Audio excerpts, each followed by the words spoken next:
side with us. Green, blue, and gray, that's what we rock. On top, ride with us, side with us. Glad to hear y'all dropped in. On top, slide with us, Walt and Dave get locked in, and let's go. Hey, what's going on, guys? Another week on Hawk Talk. Walter was there. I'm right here. Oh, I'm still here. See him. Pete. Oh, I see him on the screen. I don't see him on my phone. Man, you guys, Pete is finding a new way to mess with me every single week. But all right, so I'm gonna look at my computer. But I don't know, whatever. So hey, it's all right, man. We made it. Well, thanks for being so cool, because it doesn't matter what I mess up. You just sit there with that perfect smile, and you just chill. You wait for me to recoup, come back in. All right, Dave, figure it out. All right, here we go. Now we can do the show. What's up, man? Hey, how you doing? You doing good? Can't complain. Good. Seahawks rolling. All right, so you got to give the recap of the season. I'm not going to ruin it. Go ahead and let everyone know how the season went. High school season? Yeah. Co-league champs, with the first time head coach here with Bai Kawa, and made first round playoffs. Unfortunately, we didn't get the victory at home. It was a tough loss, but we had a pretty young team, and so I think it should be fuel to the fire for those guys, going into this off season, getting ready for next season. It kind of reminded me of that 2012, 2013 Seahawks season, losing to Atlanta, the Falcons in Atlanta. And then the next year we go and recoup and go to the Super Bowl. So there's some similarities with that, of just kind of having some of those guys there. Hopefully they put the work ethic and put that chip on their shoulder, knowing that they can play at a very high level. And they really take that offseason serious to get bigger, stronger, and faster and smarter to go out there and compete. Yep. Now it's off to softball, right? Now we're getting ready for some softball. Yeah, that's in the spring, but right now we're working on speed and agility. Gotta get quicker, gotta get faster. And then it's always still the fundamentals, though, right? So yeah. So being able to knock that rust off. Some of the girls have been playing child ball through the course of the summer and the fall and stuff. So there's not a huge curve from there. But for the other girls that haven't been playing these sports or were in flag football or volleyball and stuff like that, now they have a chance and opportunity to get the glove and bat in hand and get ready. Right. So, finally made it out to a watch party. We're starting to ramp up our watch party game now that you might have a little bit more free time on the weekend, and of course that's going to kick off this weekend. Let's bring in our guest, Chris Warren. Yep. Big Chris, what's going on, brother? Hey, good. How's it going, fellas? How you guys doing tonight? Doing good. So we're gonna talk about the upcoming game. Of course, we always like to rehash, last week's game. But I do have to ask you, Chris, before we get started, because I know it's been a minute since you've been on the show. Yeah. What do you think of the intro? The intro. Which one? The intro for the show. Were you able to hear it? I didn't hear it. No, I was disabled during that time. Yeah, I wasn't up. Fair enough. That's all right. It's well, we like it, so that's all that matters. But Chris, you're flying in for the game? Yeah. I'll be flying in on Saturday night, and I'll be there for the tailgate and the game, and coming down to support the Seahawks and get this victory this week. That's right. Yeah. Well, let's before we get started on recapping last week's game, and I don't know if you had a chance to watch it, but we'll talk about it a little bit. What you're thinking about the team and how they're looking, and then we'll talk about next week's game. But right now, let's talk about that big event that Cedric from the backstage puts on every single year here in LA. And I know you were out here last year, I know, for it, because we were hanging out together. That's right. Yeah. I try to make it out every year. This is my road game that I go to every year with the Seahawks. Okay. So, I try to make it there as much as I can. And, the last several years I've been lucky enough to, the schedule's been right. And I've been able to come out and support it and, have a nice time out there, man. It's it's a great cause, great tailgate. Right. Great people out there. Everyone's you know, win, lose, or draw, you're going to have a great crowd out there, supporting the Seahawks. And, Yeah. it's just always a great crowd out there. Well, what's amazing to me, Chris, is we did this in Arizona as well with Kenny Burns and did a takeover there, and literally, we're smack dab in the middle of Arizona next to the stadium, and you swear you're in Seattle, right? Right. And That's right. and the same thing with LA is we're smack dab in the middle of LA in SoFi Stadium, and it's like we're in Seattle because it's literally rows and rows of Seahawk fans and flags, and it's crazy. It's such a great time. Yeah, man. It's definitely an easy tailgate to find when you come into the parking. And but it's just crazy, like how over the years how it's grown from the old stadium when they were over at I think it's the Coliseum. They were playing the Coliseum, and they would have the tailgates out there. I think that may have been the first one I started going to was when they played out at the Coliseum. But Oh wow. but each year they've just grown and grown, and just more people have been involved, and it's just just been more and more Seahawk fans, which is great. Yeah, that's what it's all about, right? Having a good time together, walking in together, getting the Seahawk chant going. And I'll mention this real quick too before I forget, and that is if you guys want information about the tailgate, just go to Hawk Talk 12 on Instagram, Facebook, and we'll have it posted. We'll have the link posted for you to purchase tickets for the event. There's going to be a DJ. There's going to be a bar. There's going to be Chris Warren. Walter, I think is going to. Are you going to make it, Walt? I'm looking to slide through. All right. Yeah, And man. I Good think to Walt see and you I. out there. What's it? No, I said, yeah, it'd be good to see you guys out there. Yeah. Yeah. So that's the next thing is the next thing Walt and I do is we check to see if the team's got tickets for us. But when you have both the teams 7-2, Chris, you know this. When both teams Yeah, are 7-2, everybody's coming out, right? that's right. That's right. Yeah, man. It'll be this will be a treat, like a mid-season treat for like playoff game, man, because it's both teams been playing at a high level. Stafford's playing out of his mind with is leading the league in pass touchdown passes. Darnold's right there behind him. Seahawks have the most explosive offense, and it seems like no one can figure him out now. Yeah. Uh, the addition of Shaheed. And the way the defense is playing, man. Even with injuries, there's other guys have come in, stepped it up, and haven't missed a beat. So I just like the direction of the team. It's physical. They seem to know their assignments well. They don't blow many assignments, and they get after it. For 60 minutes. But yeah, Yeah. you mentioned that defense, and I'll tell you what. So we do a watch party, and we had maybe I don't know 40, 50 people there, and it seemed like every 30 seconds we're yelling Seahawks. We've got the chant going, and with Lawrence scooping up two and scoring. I mean, how crazy Yeah. is that? Yeah, man, that was crazy. Because I first started watching the game, and that's when I like turned to the channel, and I see that play happening, and then I walked to them. I'm like, okay, yeah, that's good, great start. So I go to the kitchen, come back with my food, and I'm thinking like, why are they still showing the same replay over and over again? I've already seen that. I'm like, wait a minute, he got two, and it was Yeah. pretty much like basically the same play, Yeah. and but he scooped it, and it's.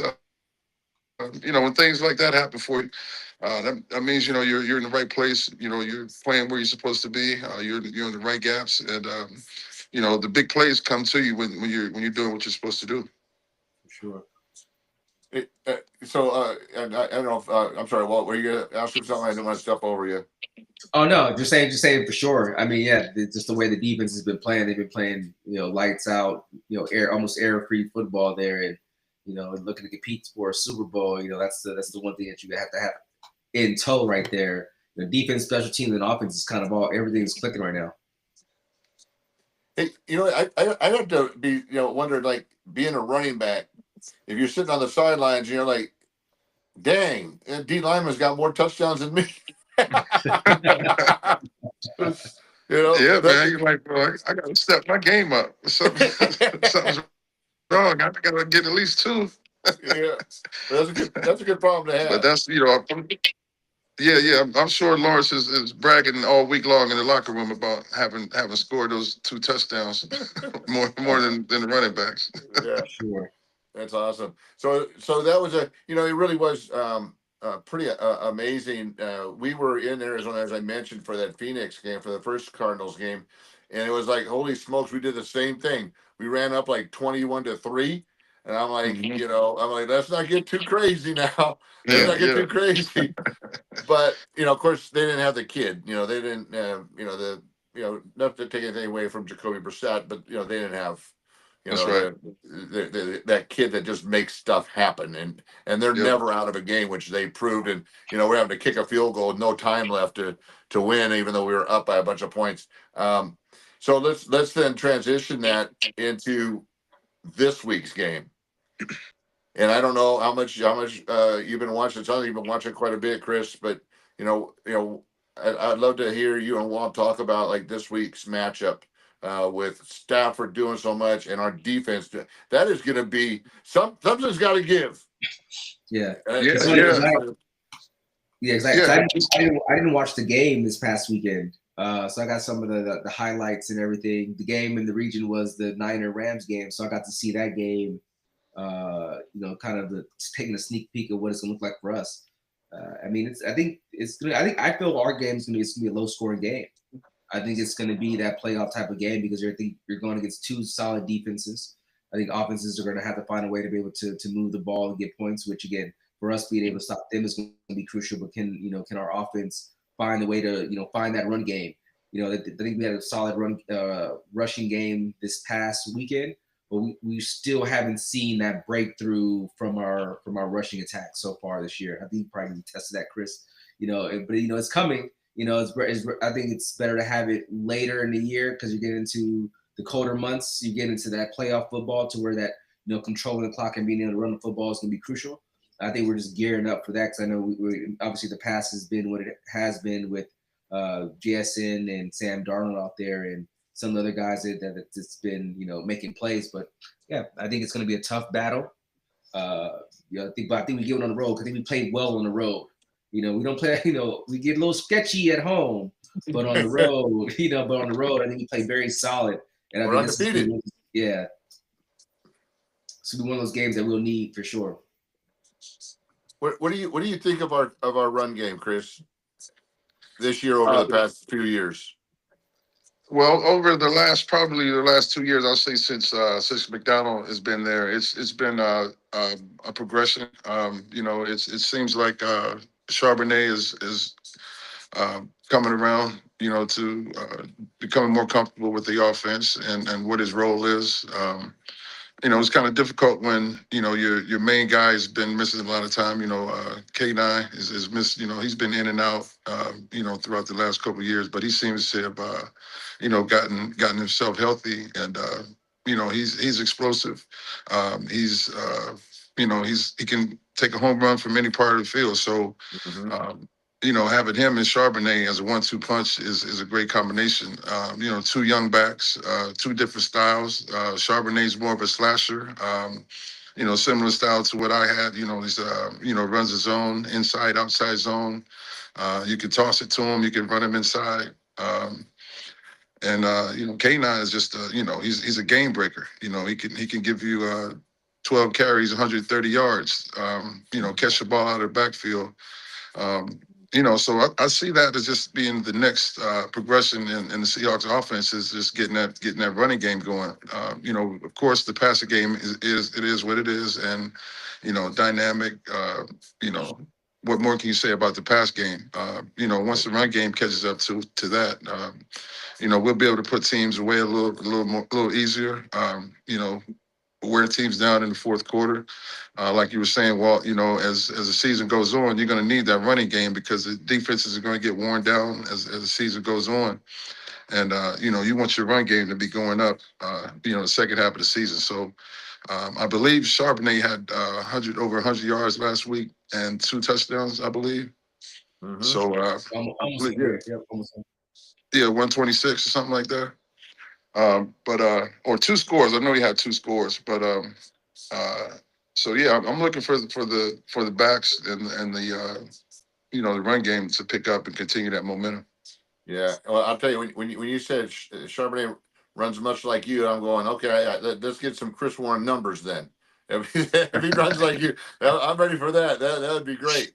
So Yeah. yeah. We need those numbers, man. We need those numbers for We sure. need some numbers, but I'll tell you though, and you can maybe touch on this. I'll just briefly mention it, and that is, I think the market difference in our offense is the improvement of the offensive line. Yes. Finally, there's still a lot of improvement, but finally there's a unit there that is showing promise where we're having holes for those backs to run through. We're having time for Darnold to make those passes and having he's not running for his life like in the past few years with well gosh with the previous our quarterback. So what have you noticed with the offensive line unit, or have you noticed, or do you think it's the new offensive set with the multiple tight ends and the fullback and that kind of thing?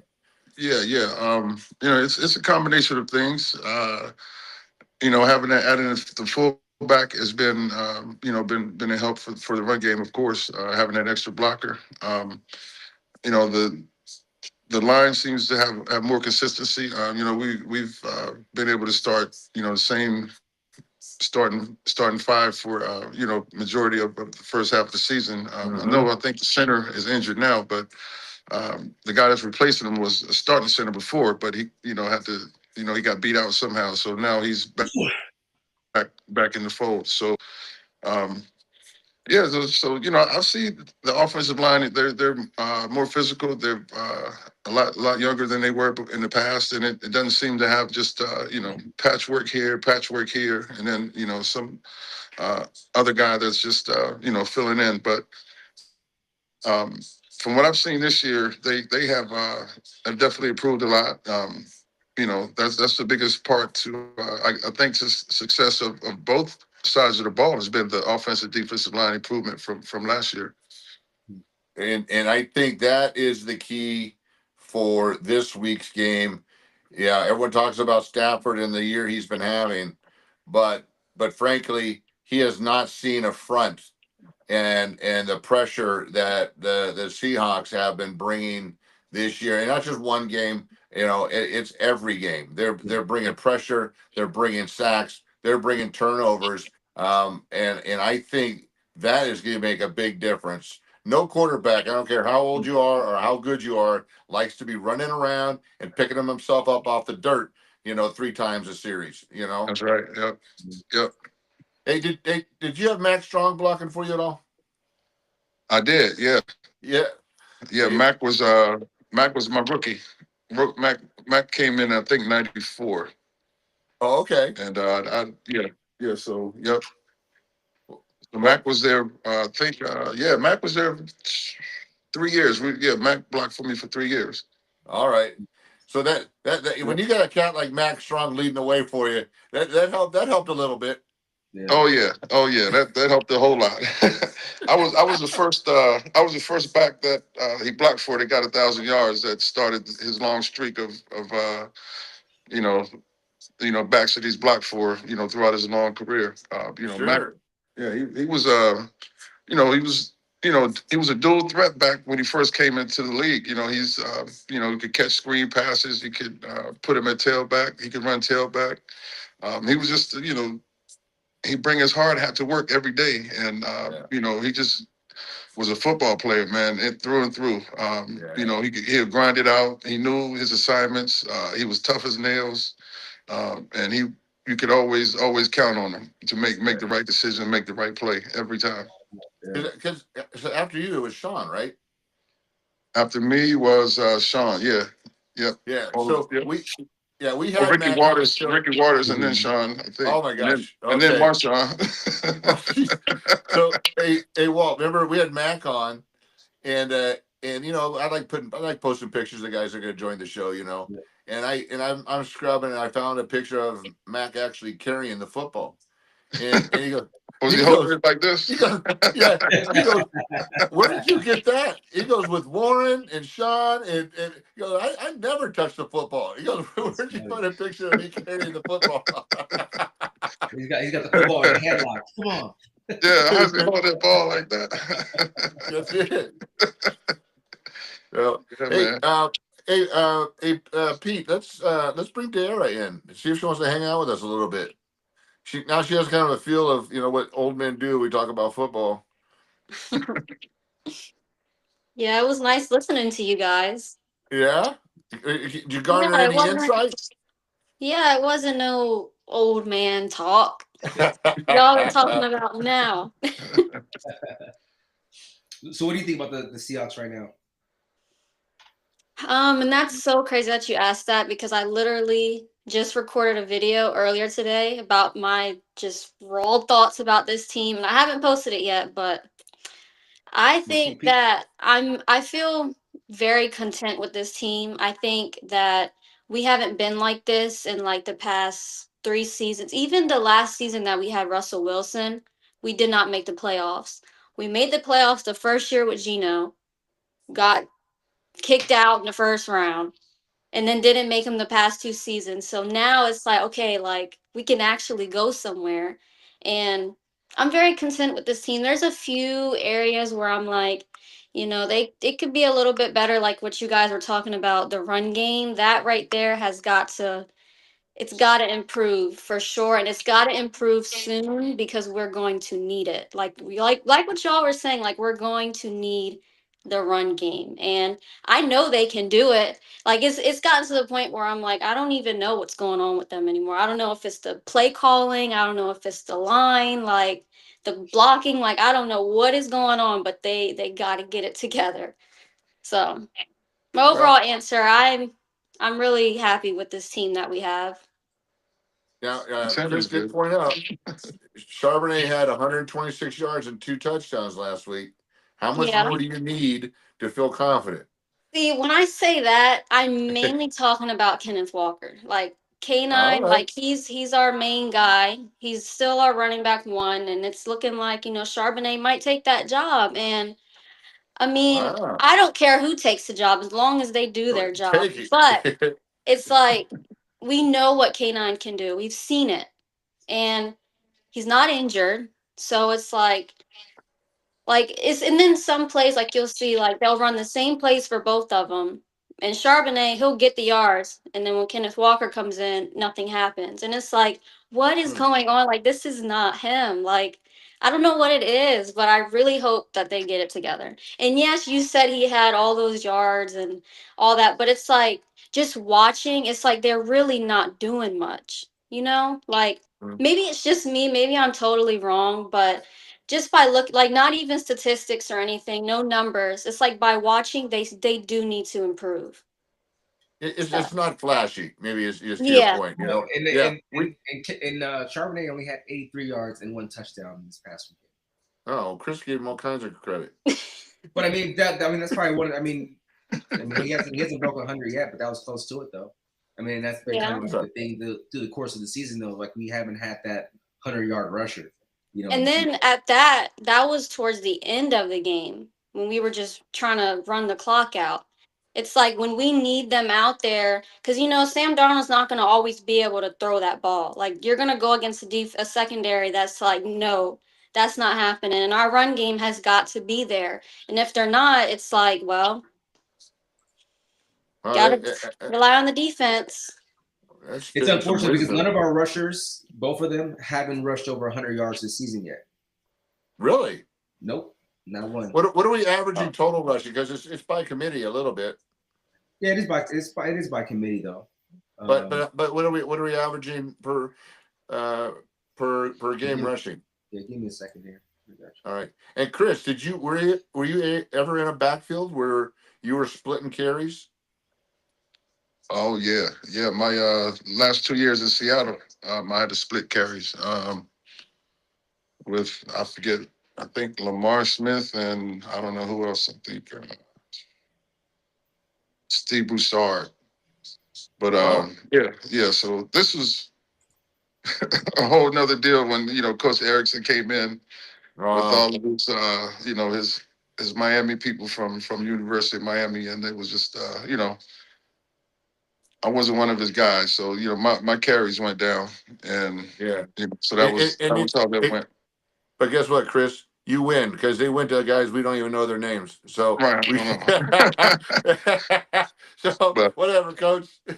yeah, but yeah, splitting time it's kind of tough when you don't you don't have your normal rhythm. You're used to getting the ball, however many times you carry it. If it's 10, it's 10. If it's 25, it's 25. But it's tough to get going and then knowing you got to come out next series.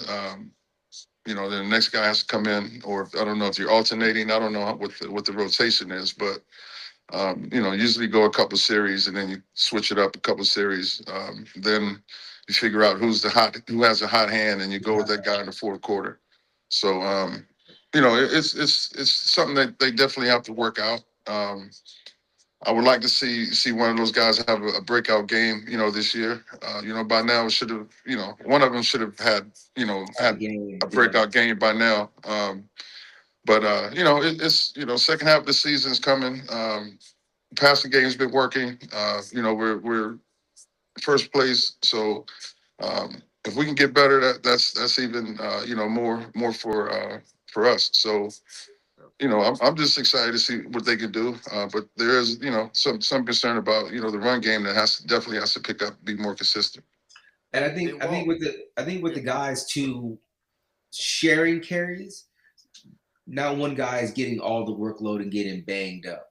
Right. So I think that's going to benefit us in the long run too, because we're going to have healthy running backs once we get deeper into December and then obviously January, when we're really going to need those running backs to step up, and we'll be pretty healthy because our guys aren't getting the 20 25 carries a game.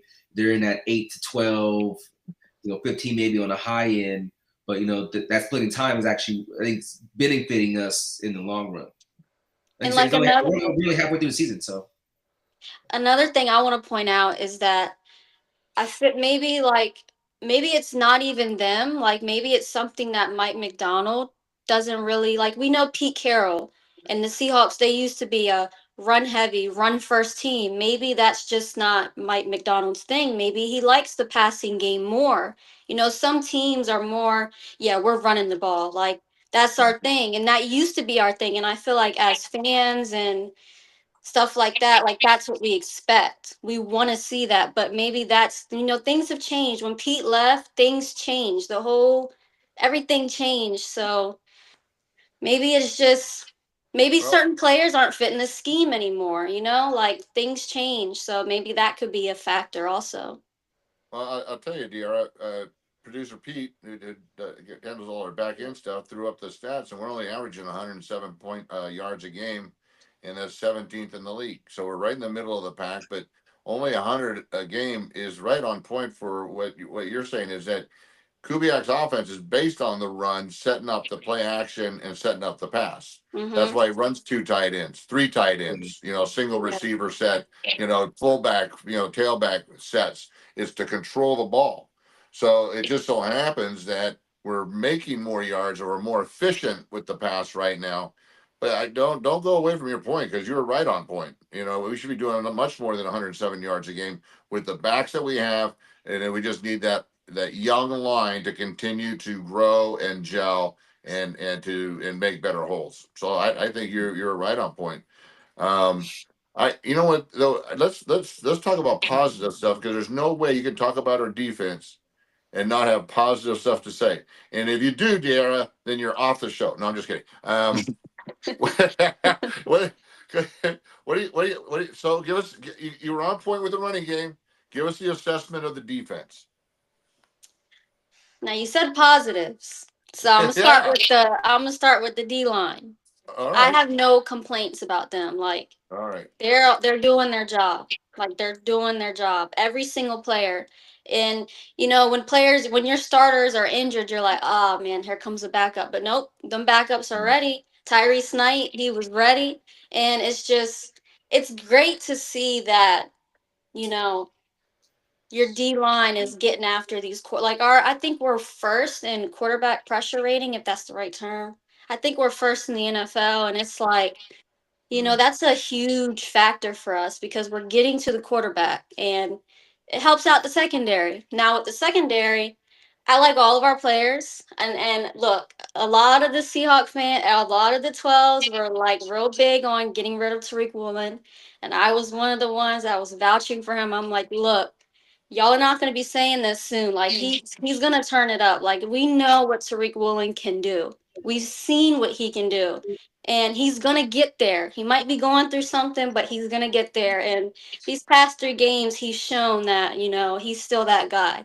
So, and then I like Julian Love. I think Julian Love, a lot of people didn't like him on the Giants. He didn't really get no recognition.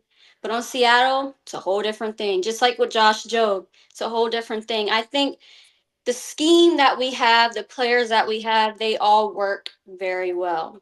So I'm proud of our defense. And we need to come up with a name because I'm hearing Legion of Boom 2.0. No, we can't use that. Can't We got do to it. use something else.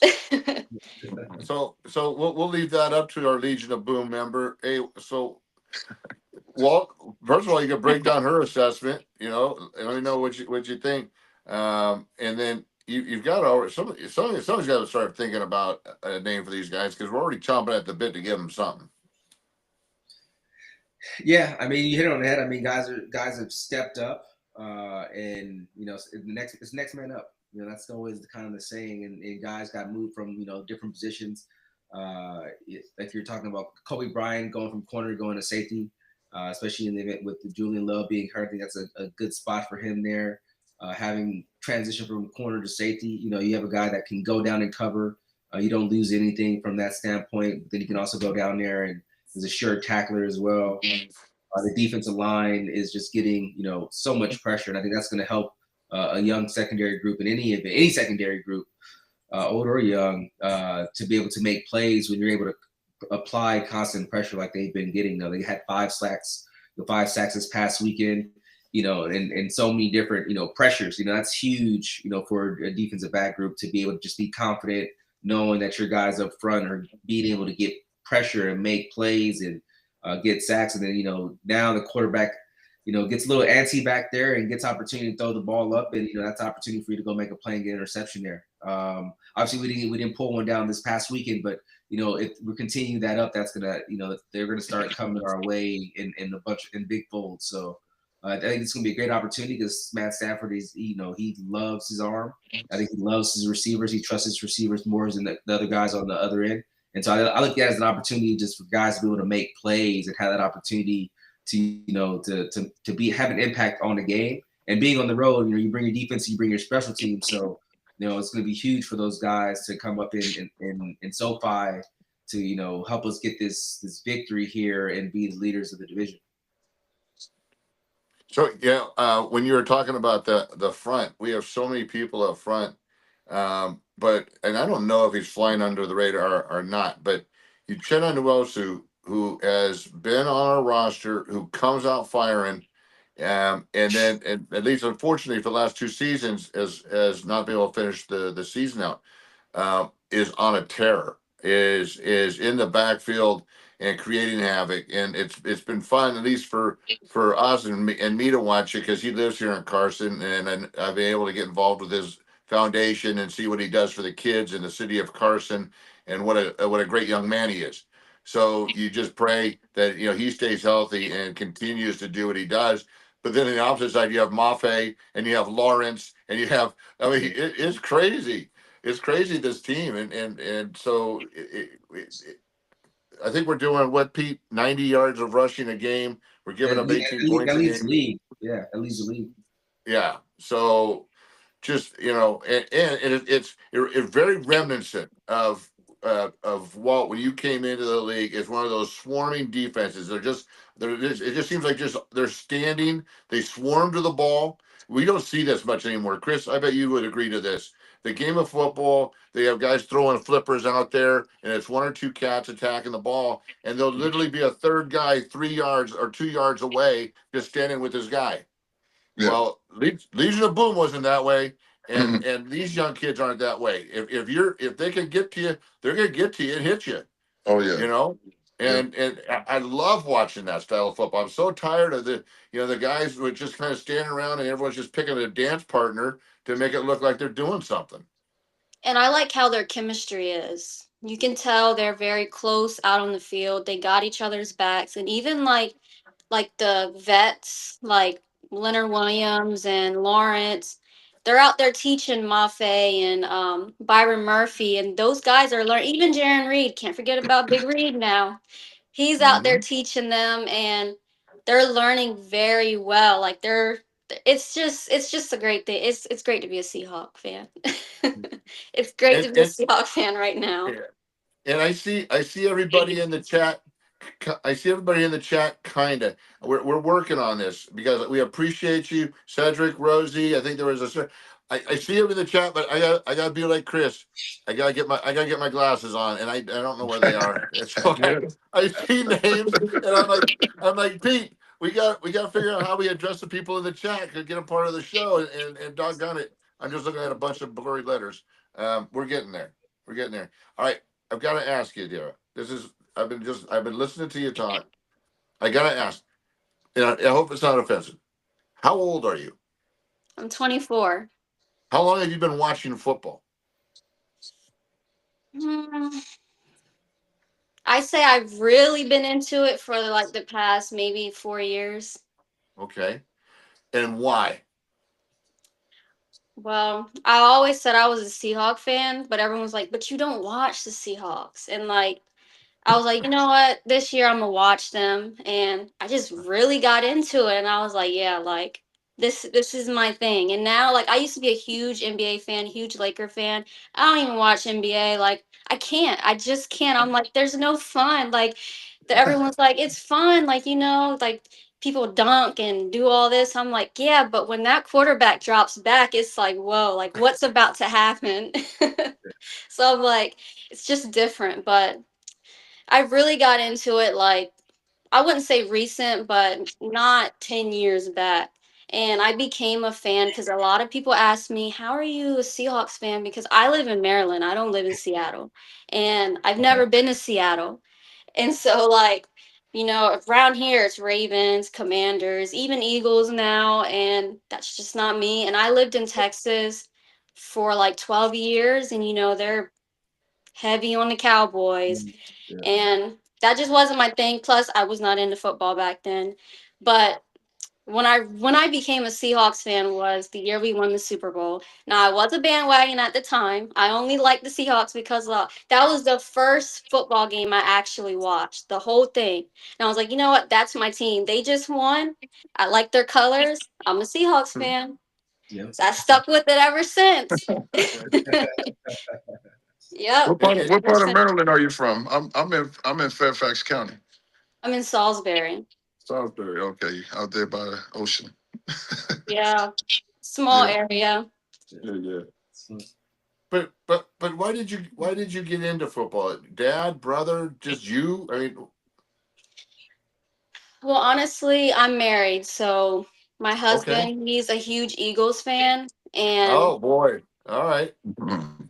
he was like, "Why What don't about, you watch your team? Like, just watch them." And I would watch okay. them, and like I just got sucked in, and now I can't. There's no going back. No So going so back. Walt played for the Eagles too. Yeah. I know. Yeah. Mm-hmm. Yeah. He didn't try to So convert you to be a bird, huh? Huh? I said he didn't try to convert you to be a bird.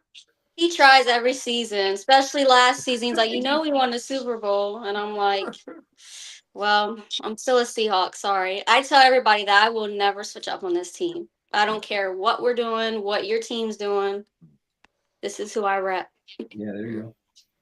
well, I mean, I don't want to drone on this point, but guys, you got to back me up on this. So you started watching football 4 years ago, but you're sitting there like spitting stuff like like you've been breaking down football for 25 years. I mean, am I wrong, guys? I mean, she's been on point. So I mean, there's watching football, Yeah. and then so my fiance Anne Marie is the same thing. She was a Saints fan. They all voted against her. She was in New Orleans, but she like knows. She knew the players. She knew football. So it was just amazing to me just in 4 years of watching the game how much you really observe and are Yeah. watching not just the points and the colors, but actually the actual players, styles, and really you're pointing out weaknesses that are on point. Yeah. Yeah, I just pay attention. I know I still have things I need to learn, but I'm Wait, getting do you know more football than your husband? no. I don't. No. No, he's quick with the plays. Like if something's good, he's like, "Why didn't they run this or that?" And he'll say the play name. I'm like, "What?" I'm just watching the game, okay? So, hey, do you have any questions for any of the guys? You're talking to um, three former NFL guys. You know, man. Chris Warren, three-time Pro Bowl, Walter Thurman, Legion of Boom, won a Super Bowl, and me. Put it together. Well, the question I have for Chris, so I seen that, and correct me if I'm wrong, that you played for the Seahawks, the Eagles, and the Cowboys, right? Yep. Yep, that's right. How was like the dynamic in each locker room? Like, how was Hmm. it playing for? Like, was it like how was the dynamic of each like Well, locker room? each locker room, you guys know every locker room has the alpha and the guys that are that run everything. You have to go through this person or that person, whatever. But it was pretty much the same hierarchy. The quarterbacks get treated differently than everyone else on the team anyway, and that's true with Mhm. every locker room I've been in. Um, the offensive linemen, they never talk to anyone, and that's they stick together. They don't stray away from anything but offensive line. Um, that was true with every locker room I've been in.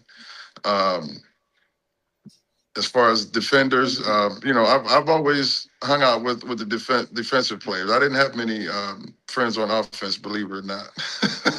Wow. Well, so because you so always touch the ball. You took the ball all the time. yeah, that's probably why. But yeah, so but being in Dallas was probably you felt like every day there was there's more media than you've ever seen before. There's Yeah. you know a certain amount of pressure for you to perform at a certain level.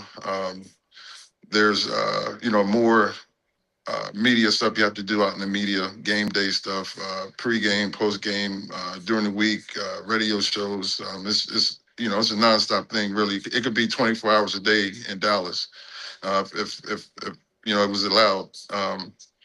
So that probably was the most different of the three locker rooms. Was just the way the Cowboys and the way Jerry Jones did things.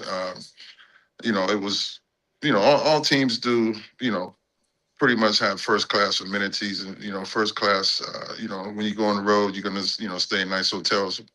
But Jones went over and above. We would stay at Four Seasons, places like that. So um, lavish, Christmas parties, lavish Yeah. Thanksgiving parties. 8 or 9 gift bags. So just little differences like that. Being in Dallas as opposed to any of the other teams, but Seattle was more like a family for me. They all those guys were my brothers. I got drafted there. Um, I left there as a leading all-time leading rusher. Hmm. I just learned so much from the guys that were before me. Jacob Green, Edwin Bailey, John L. Williams, who was my mentor, as a running back. He taught me, just invaluable lessons every day at practice. How to read defenses, how to read the blitzes, Just things even during the game, that just little pointers during the game he would give me that I could, just use instantly on the field and have success with it. So, yeah, those are the biggest differences. In Seattle was more like, family atmosphere. I had 50 brothers, essentially, really, and when I was in Seattle. Hey, Chris, your first year was 90, right? 1990, yes. Yeah. Yeah, so I missed you by a year. It's funny because all those names are all cats that I played with as well. I left in '89.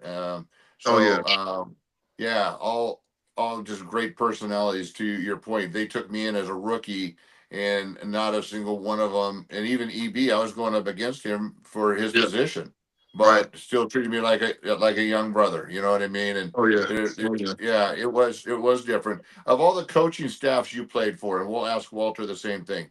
What because the team is the team. Yeah, like I said, Yeah, yeah. facilities are all nice, everything's, but really it's the coaching staff that gives the vibe to the locker room. You know what I mean? Kind of a thing. Yeah. Players of course have some control over that. But which of the coaching staffs did you enjoy playing for most? Uh, it would probably be when Tom Flores came in. I Mm-hmm. enjoyed playing, under that staff. That coaching staff was, uh, they designed the offense towards me, which was great.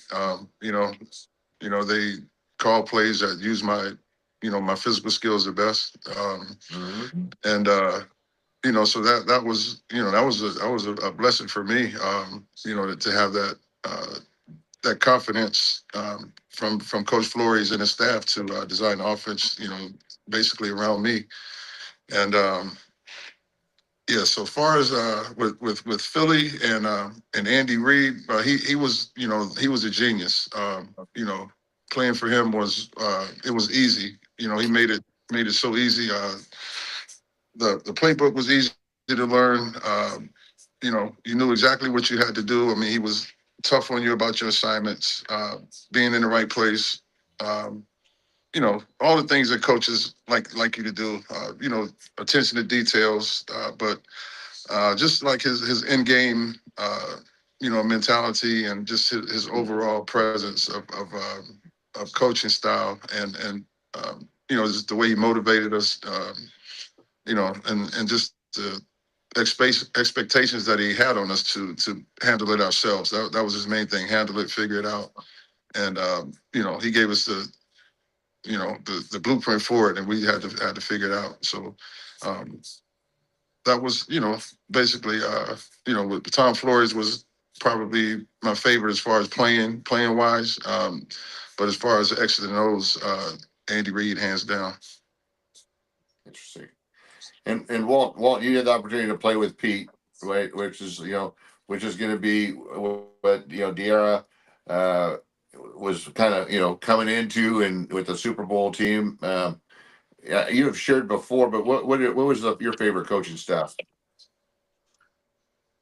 I think there was different elements of all the coaching staff. I mean, obviously the Seahawks coaching staff, those group of guys, especially on the defense side. I mean, whether it was Gus Bradley or if it was Dan Quinn at the defensive coordinator spot, Chris Richard, defensive back group, Marquand Manuel. I mean, had some great coaches, great guys, especially in that defensive back room that were, former players, were, like closer in age former players. Being able to kind of get that insight, really sticking up for us. A lot of coaches, will throw a player underneath the bus to save their job.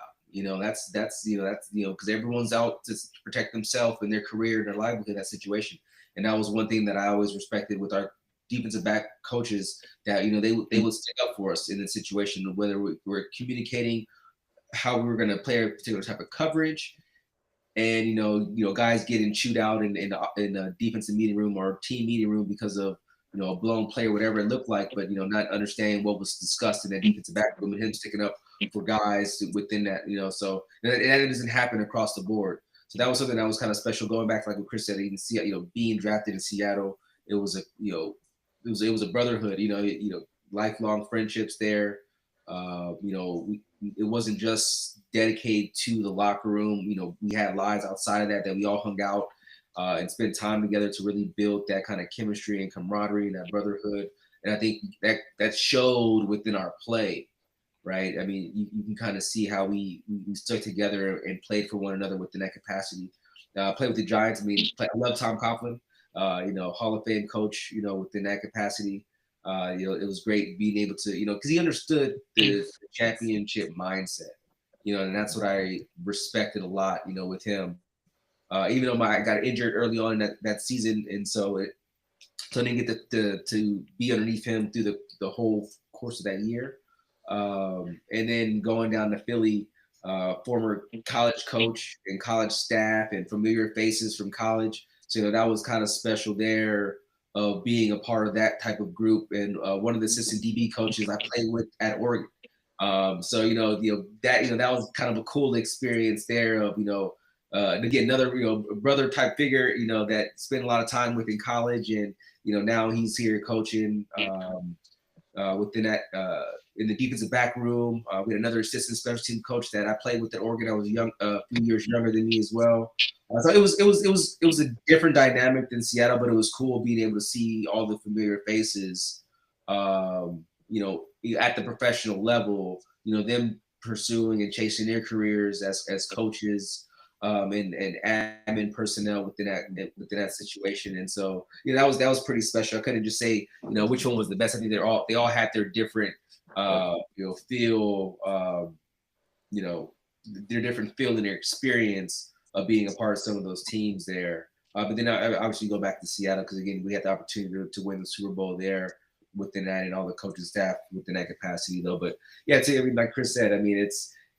As much as it changes the scenery, and there's a lot of similarities, but with Seattle though, it was the closest knit group of guys, off the field and on the field within the play. Because like New York was one of those things to where on paper we had a lot of great names on paper, a lot of Pro Bowlers, but there wasn't that cohesive element, on the field. And then injuries, you can't do much with when you have a team that's kind of obliterated with injuries and stuff like that. So yeah, I mean, again, great experience across the board, but they all have their different dynamics of what makes them special, what makes them great, and what makes them different, and what makes them championship contenders. And that was one thing going from Seattle going to New York. Everyone, they were trying to get hey, how do you guys run your guys' defense? What was, because everybody wants the secret sauce. Coaches get new jobs and get promoted and get head coaching opportunities or defense coordinator opportunities when you're winning. And so it's hard to kind of retain, talent across the board when you are successful and able to win Super Bowls and things of that nature. You see Dan Quinn being the head coach coming off those runs there. And guys have gone off and had great careers being defensive coordinators and so on. So, yeah, enjoyed the experience. Yeah. For sure. I'll tell you, Chris, when it didn't really dawn on me that you started like really after I left. So there's so many guys that we've had on from your team, and we've had EB on and Rufus Porter and Dave Wyman and Paul Moyer. So it's Mike Tice has been on. And and I think back to just Chuck Knox and his because Chuck drafted you then, right? Yeah. Chuck drafted me. Yep, he sure did. Yeah. With Reggie McKenzie, was Reggie still was around there. with you guys? Yeah, Reg was there with his cup at practice. His chalice, yes, sir. Yeah. I knew I was in trouble if he grabbed me after practice because I knew I was going to be there another 30 minutes. Let me show you something. But hey, it's better to be coached than to not be coached. So that's right. I took it. That's right. All right, Diarra. We're running out of time. Any other question? You got one for Chris? You have one for Walt? For not going to put you on the spot, but if you had something. For Walter, how long were you on the Seahawks? Like what year? 2010 to 2014. Okay. So played out my rookie contract there, and that fourth year was the Super Bowl year. How did it feel to like be a part of something so big, like the Legion of Boom, like something that's like gonna just be a forever thing? Yeah, I mean, it was a great experience. Like I said, a lot of those guys we got drafted with Earl and Cam and Russell Kuhn, Golden Tate. Those are guys that were part of the draft class, and then you see, the Shermans come in and the Russells and the Bobbies and the KJs, and we pull in guys like Cliff and Mike. I mean, it was such a heavy internal like drafted team that was a lot of contributors, and then younger free agent guys that are coming in and earning their spots. And like I said, it was a brotherhood, and being able to see the level of guys being accountable, being selfless, the constant pushing each other to get better off the field in off-season training, and then seeing that kind of manifest during the season. There wasn't a lot of, I want to say there wasn't a lot of jealousy on the team. I think guys just knew when your number was called, you're going to go out there and compete at a high level to make plays. But then obviously, taking those games, tough fought games, and going through the course of the whole season and get into the Super Bowl. I mean, I think we felt like we won the Super Bowl the week prior to the Super Bowl because of Are how you guys still like connected? Like, do you guys still contact each other? Yeah, I think a lot of guys still live in Seattle. I just did a shoot for a video game with Cam and Sherm, Michael Bennett, and Cliff Averill last week or a couple weeks ago. So that was good, kind of seeing them. I'll probably be up in Seattle in the next few weeks. So I mean, guys still talk and hang out and stuff like that. Yeah. Yeah, we've had Earl and Trufant and those guys on the show. It's amazing, once you make those brotherhood connections, and especially to your point, something like that's a part of like football history. I mean, Legion of Boom is part of football history. You mentioned Legion of Boom, and everyone knows exactly what you're talking about. And they are the marker for any defensive backfield, and it'll never happen again. It just as much as they want to measure our kids today against them, it'll never be that again. I mean, it's tough too. It's tough too how the name kind of transpired. I mean, both your cornerbacks are sitting at 6'3", 6'4". Cam is at 6'3", 6'4", and everyone's in that different back group are hard hitting.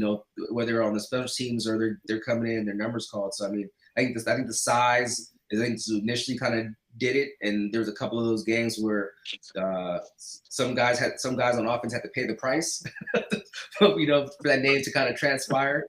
I think the New England game was the game that I think that was like, oh, these guys are a little different here, because Wes Welker, God help him there, he was getting just beat up that whole game, just big shot after big shot. Yeah.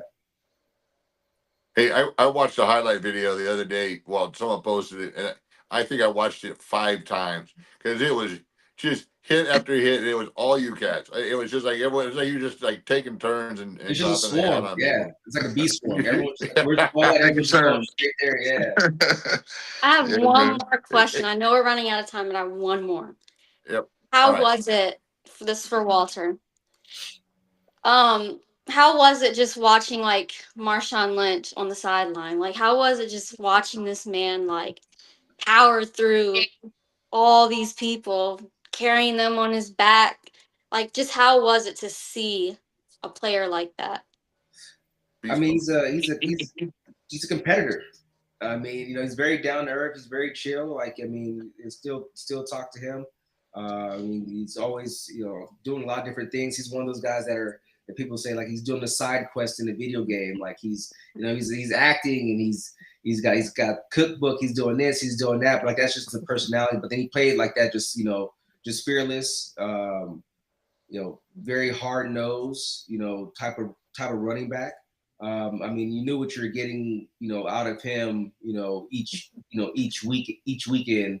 When the Pats came on, even if he was kind of banged up through the course of the through the week, and maybe getting limited reps, but you knew what he was going to come back on Monday or come back on a Sunday and just give it his all, regardless of how he was feeling. Though everything just goes back to just a testament of just all the guys that were on the team, though, just really not just playing for themselves, just playing for their teammates and playing for their brothers, and so that was again. So it's always great to see that, because that doesn't happen all the time. sometimes guys just get into that space to where, I'm just here to worry about my paycheck and worry about my job and just kind of just do it and move in there.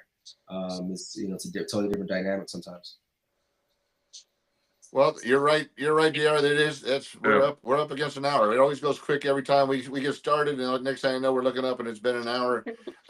Just Chris and Walt, so because I looked her up. She does these little vignettes, and they're just talking Seahawks football. But every once in a while, there's some artistic thing to it. Like you did a Halloween trick or treat Mhm. thing, and you had players that kind of scared you in this, and I did a Seahawks and I'm haunted house. Okay. I see on haunted house, right? And all I can envision right now, for some reason, popped in my head, is she's gonna do a Seahawks old folks home, and then she's gonna walk through, and there's gonna be us. Hey, Deanna, tell people where they can find you. I really appreciate you being on. Where can people find you and watch your little videos? You can find me on TikTok at Diarra Renee _ and then on Instagram at DR Sports Huddle.